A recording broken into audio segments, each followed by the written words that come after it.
Cara, no semi, como é aflitivo pra mim, cara, porque eu tenho tudo pra te contar em metade do tempo, né? E eu sempre fico, meu Deus, eu não consigo falar pela metade. Eu não posso fingir que acabou a matéria da dinâmica sem te contar a parte mais perigosa. Por mais que seja mais raro de cobrar no vestibular, se eu não te der uma aula completa e aparecer uma questão mais profunda, eu me sentirei irreversivelmente mal. E eu acho que não tem porquê. Vamos falar da matéria toda, pô. Dinâmica impulsiva. Primeira coisa, tem que saber que impulso é força vezes tempo. E impulso é uma grandeza vetorial. Tem módulo, direção e sentido. Vimos que quantidade de movimento é massa vezes velocidade, que também é uma grandeza vetorial. E vimos que a segunda lei de Newton, no ensino médio, a gente chama de teorema do impulso. E diz que o impulso é igual à variação da quantidade de movimento. O perigo dessa matéria é justamente o fato de as grandezas serem vetoriais. Quando nós trabalhamos com grandezas vetoriais ao longo de uma linha, aí não fica tão difícil, porque é só tu lembrar que se para um lado é positivo, para o outro lado é negativo, e tudo se resolve. Agora, quando os fenômenos ocorrem em duas dimensões, aí realmente vai dar problema. Eu vou exemplificar para vocês pelo menos uma questão que ocorre, um choque, por exemplo, entre dois objetos que ocorrem em duas dimensões. Mas, primeiramente, eu quero te mostrar um outro detalhe mais interessante. Na aula passada, pelos cadernos que eu acabei de analisar, nós vimos o que eram sistemas isolados. Sistemas isolados são aqueles sistemas onde não existem forças externas. Já que não existem forças externas, o impulso dessas forças externas é nulo. E se o impulso é nulo, eu posso dizer que a variação da quantidade de movimento é nula. Ou, o que dá no mesmo, a quantidade de movimento inicial é igual à quantidade de movimento final. E aí são vários os exemplos de vestibular. Tiro de canhão, patinadores que se empurram, o menino de skate empurra o outro menino no skate, o pescador pula do barco, a bomba explode, os carros se chocam. Tudo isso é sistema isolado. Tudo isso resolve escrevendo quantidade de movimento do sistema no início é igual à quantidade de movimento do sistema no fim. E pelo que eu vi, eu até fiz alguns exemplos. Então chegou o momento da parte alta, da parte ninja da matéria. A situação que eu exemplifiquei para ti, os carros que se chocaram se grudaram após a batida. Só que nem sempre é assim. Pelo contrário, né? Tu deve perceber na natureza que quando dois corpos se chocam, ó, eles não grudam sempre. Perdão, meu amor. Às vezes o corpo bate e se afasta do corpo, me perdoa mais uma vez, e se afasta do corpo que ele se chocou. Nem sempre os objetos batem um no outro e grudam. Isso é mais raro de acontecer. Ou seja, nós temos que estudar um pouco mais profundamente essa história de choques mecânicos, que também a gente pode chamar de colisões. Colisões é melhor do que choque, porque choque lembra choque elétrico também. Quais são as fases das colisões entre dois corpos? Imaginem dois corpos que estão prestes a se chocar, corpo A e corpo B. Claro que eles podem estar se aproximando, um indo em direção ao outro, mas eles também podem estar se aproximando se, por exemplo, o corpo A vai para a direita com uma velocidade maior que o corpo B. Esta fase, então, é chamada de aproximação. Nome justo, já que eles estão se aproximando. Vai chegar uma hora que eles entram em contato.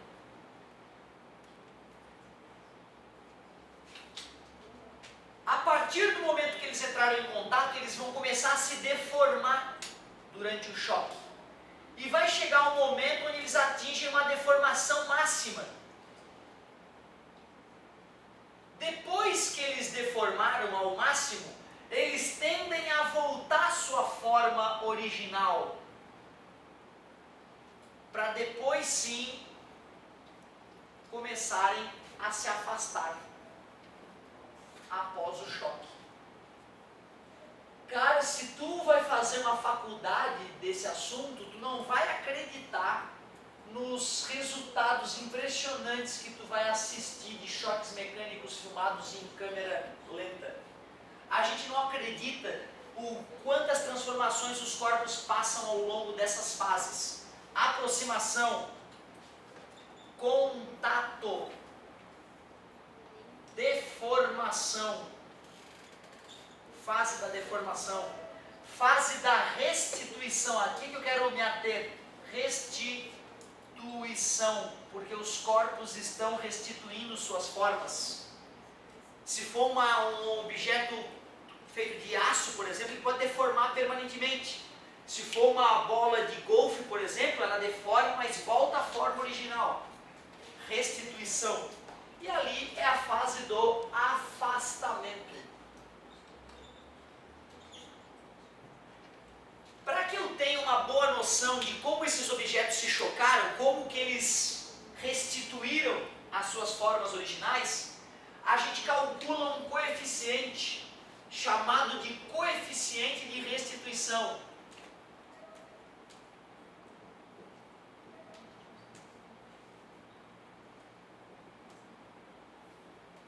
O coeficiente de restituição, galerinha, é um número que se calcula de uma forma bem simples. Basta dividir a velocidade de afastamento dos objetos, que obviamente ocorre após o choque, pela velocidade de aproximação dos objetos, que obviamente ocorre antes do choque, a aproximação. O valor dessa velocidade não importa se é positivo ou negativo, importa só o módulo dessas velocidades de aproximação e afastamento. Tu faz essa conta, isto é o coeficiente de restituição. E esse número que a gente calcula, que vai ter unidade de velocidade dividido por unidade de velocidade, que vai se cancelar, por isso é uma grandeza que não tem unidade, esse númerozinho ele vai me dizer muito sobre o choque, sobre como o choque se processou. Os choques são classificados das seguintes maneiras. Classificação dos choques mecânicos, das colisões. Quando o coeficiente de restituição dá zero, como que pode dar zero esse número? Claro, né? Porque a aproximação não pode ser zero, porque senão não tem choque. Tem que aproximar, senão não faz sentido essa aula. Então esse número de baixo não vai ser zero. Mas o afastamento pode ser zero, quer dizer que eles batem e grudam. Se bateu e grudou, não tem afastamento. Velocidade de afastamento, zero. Zero dividido por número, zero. Então é o choque inelástico. É quando bate e gruda, não há afastamento. Quando o coeficiente de restituição dá um número que é maior que zero, porém é menor que 1, eu sei que se esse número é 0, alguma coisa, o afastamento está mais lento que a aproximação. Quer dizer que os corpos perderam energia depois que se chocaram. A gente diz que o choque é parcialmente elástico.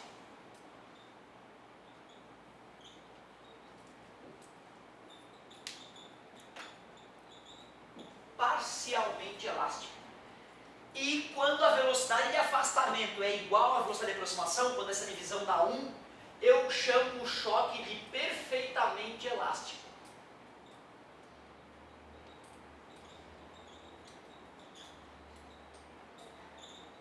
Galera, cuidado com o que eu vou falar agora. Em todas as colisões, seja inelástica, parcialmente elástica ou perfeitamente elástica, ou choque, que é elástico, já que para ter concordância verbal, como o poeta ensina. Quando eu faço aquela continha,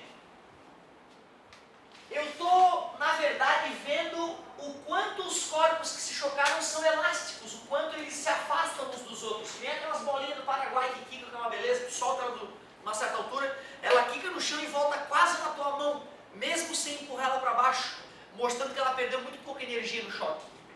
Quanto mais elástico é o choque, mais próximo de 1 é o coeficiente de restituição. Mas não se esqueçam, todos esses choques são sistemas isolados. Não importa qual é o tipo de choque, a quantidade de movimento do sistema inicial é igual à quantidade de movimento do sistema no fim. Isso nunca é desrespeitado. Porém, o único choque onde, além da quantidade de movimento ser conservada, a energia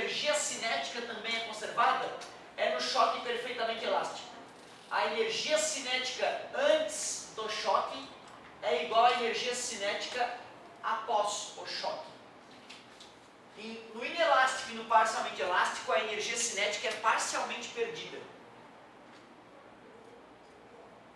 O único exemplo honesto que eu poderia te dar de choque perfeitamente elástico é o choque entre as moléculas de um gás.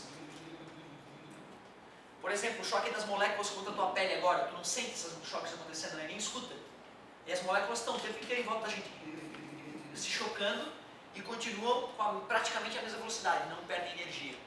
Então o único choque verdadeiramente ou próximo de perfeitamente elástico é o choque entre as moléculas de um gás. No vestibular eles falam às vezes, considere que as bolas de bilhar se chocam de maneira perfeitamente elástica. Sinuca lá, vai jogar sinuca. Quando tu jogou sinuca, tu viu que quando as bolinhas se chocam, dá barulho, né? Só de dar barulho já mostra que a energia não se conservou. Parte da energia cinética foi convertida em energia sonora. Então já não é um choque perfeitamente elástico. Aí a gente finge que é. Para te mostrar o que de pior poderia nos aparecer para esse nível de aula que a gente acabou de ver, vamos fazer um exemplo. Para tu ver como é mais delicado comparado com um choque inelástico, onde os corpos bateram e grudaram. Temos então um corpo A com uma massa de 8 kg que se desloca para a direita com uma velocidade de 10 metros por segundo. Um corpo B com massa de 2 kg vai também para a direita, mas com uma velocidade menor, de 4 metros por segundo. Esses dois corpos são feitos de borracha, tanto o corpo A e o corpo B. E o fabricante me disse que quando esses corpos se chocam, o coeficiente de restituição é de 0,8. Determine, após o choque, qual é a velocidade final do corpo A. Logo após o choque, qual é a velocidade final do corpo B. Cara, eu te juro, essa questão que eu traduzi rapidamente para vocês, ela é uma questão que se tu bota no vestibular, o índice de acerto é baixíssimo. Essa questão tem um índice de acerto baixo. Por que não se diferenciar? Presta um pouquinho de atenção, pratica um pouco depois da aula, traga uma dúvida para a aula que vem, para a gente resolver uma questão desse tipo. Eu posso até trocar os dados para te treinar em casa depois. E aí tu já vai estar bem acima da média, é só torcer para cair a questão de colisão. Corpo A de 8 kg vai para a direita com 10 metros por segundo, perseguindo o corpo B de 2 kg com velocidade de 4 metros por segundo, bolinhas de borracha. Sabendo que durante o choque o coeficiente de restituição é 0,8, determine a velocidade das esferas imediatamente após o choque. Vamos, que bela noite para aprender física. Meus queridos, todo sistema isolado a gente começa escrevendo quantidade de movimento inicial igual a quantidade de movimento final. Isso são grandezas vetoriais.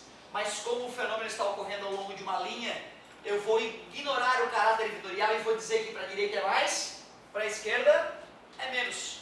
Já que o meu sistema trata-se do corpo A e do corpo B, quantidade de movimento do corpo A no início mais quantidade de movimento do corpo B no início é igual.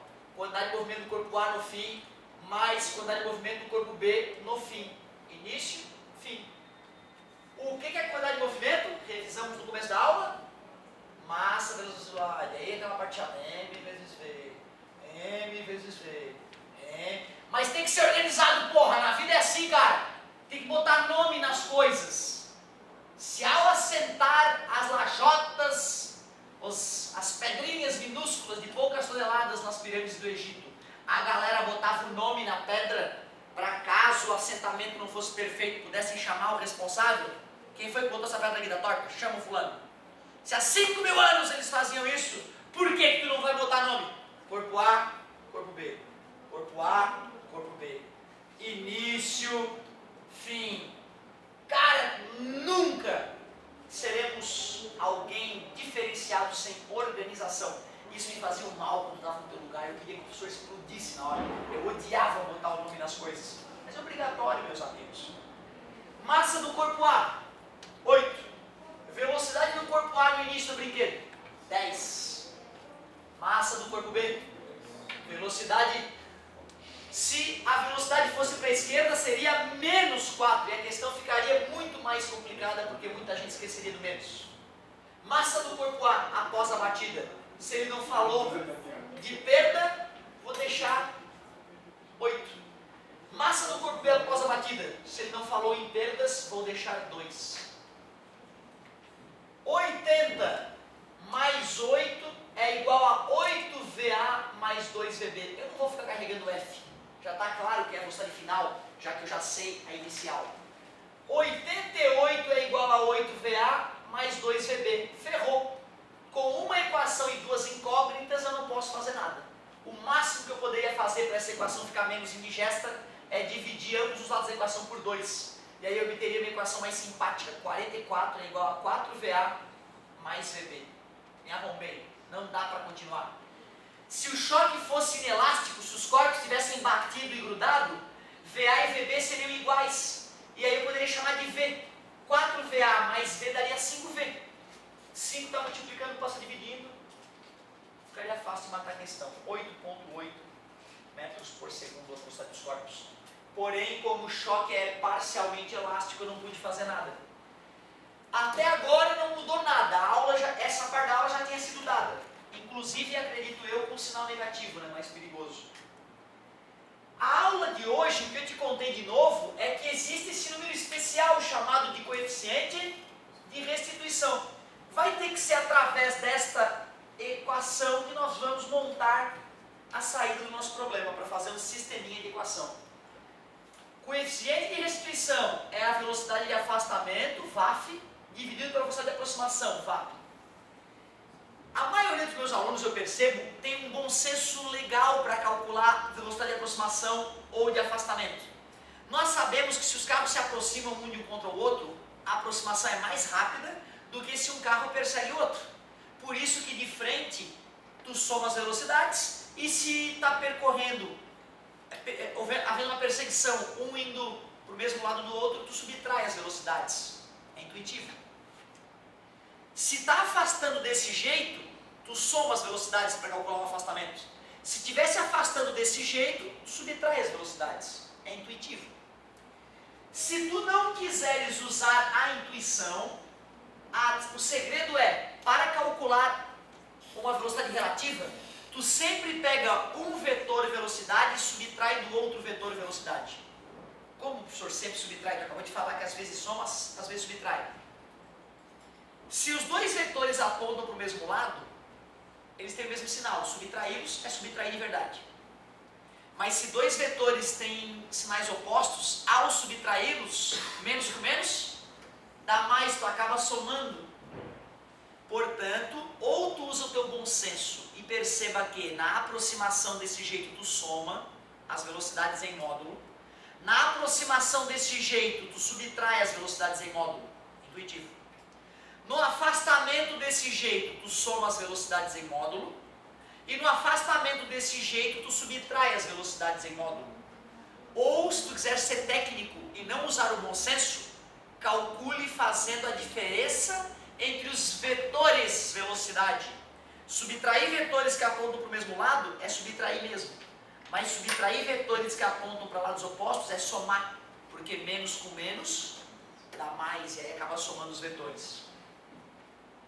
Dica preciosa. Quer ver como tu vai te sair bem? Já vai te sair bem, nós já vamos. Eu primeiro filosofei, né? Vamos botar os resultados na prática.